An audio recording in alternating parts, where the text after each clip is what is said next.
এমন এক ফাঁদ যেখানে টোপ হিসেবে ব্যবহৃত হন সুন্দরী তরুণীরা, যার নাম হানি ট্র্যাপ। এই চক্রের প্রধান টার্গেট সমাজের প্রতিষ্ঠিত ব্যক্তি ও ধর্নাঢ্যরা, যারা বিপুল অর্থবিত্তের মালিক।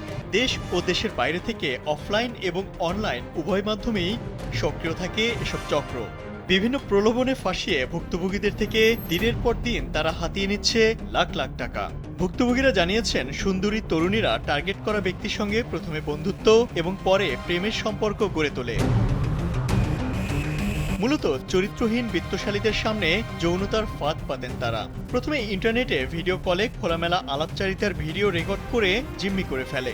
আবার অনেক ক্ষেত্রে সম্পর্ক আরও গভীর করে রুম ডেটের জন্য ডেকে নিয়ে বাসাবাড়িতে জিম্মি করে হাতিয়ে নেয় মোটা অঙ্কের টাকা। সূত্র বলছে, ভিডিও কলে অপ্রীতিকর অবস্থায় কথা বলার সময় রেকর্ড করে জিম্মি করা তরুণীরা অনেকেই দেশের বাইরে অবস্থান করে। তারা টার্গেট ব্যক্তির ফেসবুকের অনেককে ফ্রেন্ড তালিকায় যুক্ত করে নেয়। অনেক ক্ষেত্রে টার্গেট ব্যক্তির স্ত্রীর সন্তানদের সঙ্গেও ফেসবুকে যুক্ত হয়ে যায় তারা। পরে টার্গেট ব্যক্তির কাছ থেকে দাবি করা হয় বিপুল অঙ্কের টাকা, আর টাকা না পেলে এসব ছবি ও ভিডিও তার স্বজনদের কাছে ছড়িয়ে দেওয়ার ভয় দেখানো হয়। এভাবে হাতিয়ে নেওয়া টাকার একটি অংশ বাংলাদেশের চক্রের সদস্যরা হুন্ডি ও ক্রিপ্টোকারেন্সির মাধ্যমে দেশের বাইরে থাকা ওসব তরুণীদের কাছে পাঠিয়ে দেয়। আইন শৃঙ্খলা বাহিনীর সদস্যরা বলছেন, সুন্দরী নারীদের এ ফাঁদে বেশি পা দিচ্ছেন 20 থেকে 50 বছর বয়সের পুরুষরা।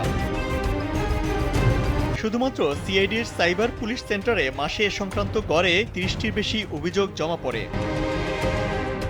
প্রশ্ন হলো, এই ট্র্যাপ থেকে মুক্তির উপায় কি? প্রযুক্তিবিদরা বলছেন, হানি ট্র্যাপ এক ধরনের অপকৌশল। প্রযুক্তি ব্যবহারে সচেতন না হলে শুধু আইন প্রয়োগ করে এটা বন্ধ করা সম্ভব নয়। সাইবার পুলিশ সেন্টারের সূত্র বলছে, সামাজিক যোগাযোগ মাধ্যম Facebook, imo, Telegram, WhatsApp, Instagram, TikTok ও ইউটিউবের শর্ট ভিডিওর মাধ্যমে পাতা হচ্ছে হানি ট্র্যাপ। প্রতিদিনই ভুক্তভোগীদের কাছ থেকে আসছে অসংখ্য অভিযোগ। যদিও বেশিরভাগ ভুক্তভোগী মামলা করা ছাড়াই হানি ট্র্যাপের মতো সমস্যা থেকে মুক্তি চান। এখান থেকে নিস্তার পেতে প্রযুক্তি ব্যবহারে সচেতনতার কোনো বিকল্প নেই বলে মনে করছে সাইবার অপরাধ নিয়ে কাজ করা বিশেষজ্ঞরা। হানি ট্র্যাপের বেশিরভাগ ভুক্তভোগীর সঙ্গে কথা বলে জানা যায়, তারা প্রযুক্তি সম্পর্কে খুব একটা অবগত নন, আর এই সুযোগকে সহজেই কাজে লাগাচ্ছে চক্রগুলো। আইন শৃঙ্খলা বাহিনীর সংশ্লিষ্ট কর্মকর্তারা বলছেন, এ ধরনের ভুক্তভোগীর সংখ্যা দিন দিন উল্লেখযোগ্য হারে বৃদ্ধি পেলেও তাদের 90 ভাগই সামাজিক ও পারিবারিক মর্যাদাহানির ভয়ে আইনি পদক্ষেপ নেন না। আর যারা পুলিশের কাছে অভিযোগ করছেন, তাদের একটি বড় অংশই মামলা করতেও রাজি হন না। অপরাধ বিশ্লেষকরা বলছেন, প্রতিনিয়ত আমরা সাইবার জগতে প্রবেশ করছি। বিভিন্ন বয়সের ইন্টারনেট ব্যবহারকারীও বাড়ছে, কিন্তু সাইবার সিকিউরিটির সচেতনতা বিষয়ে আমাদের কোনো জ্ঞান নেই। ফলে এমন পরিস্থিতি দিন দিনই বাড়ছে।